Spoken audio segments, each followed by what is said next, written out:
নমস্কার, আমি প্রসূন কুমার চক্রবর্তী।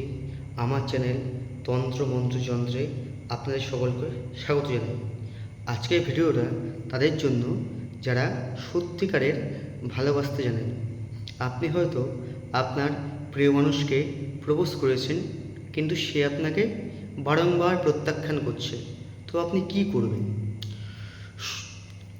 যেসব কালী মন্দিরে অমাবস্যা বা পূর্ণিমায় ভোগের ব্যবস্থা রয়েছে, সেই মন্দিরে আপনি অমাবস্যা বা পূর্ণিমার দিন গিয়ে লাল সুতোয় নিজের মনস্কামনা জানিয়ে একটি ঢিল বেঁধে আসবেন।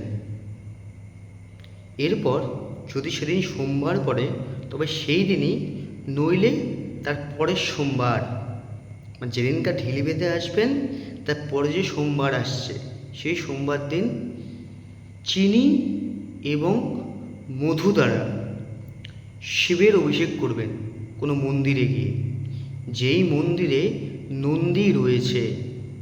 এরপর শিবের অভিষেক করিয়ে আপনি আপনার মনস্কামনা মহাদেবকে জানাবেন।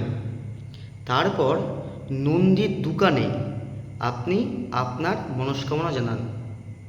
দেখবেন এরকম 3 সপ্তাহ করলে আপনার প্রিয় মানুষ আপনার প্রপোজ আর রিফিউজ করতে পারবে না। সে আপনার কাছে আসতে বাধ্য হবে। কিন্তু এই প্রয়োগটি তারাই করতে পারবেন যারা মন থেকে ভালোবাসতে জানেন, ভালোবেসে কষ্ট পেতে জানেন। কামনা বাসনার জন্য এই প্রয়োগ কিন্তু প্রযোজ্য নয়। বিশ্বাস নিয়ে 3টি সোমবার প্রয়োগটি করে দেখুন। আপনার ভালোবাসার মানুষ আপনার কাছে আসতে বাধ্য বাধ্য বাধ্য। নমস্কার, সবাই ভালো থাকবেন।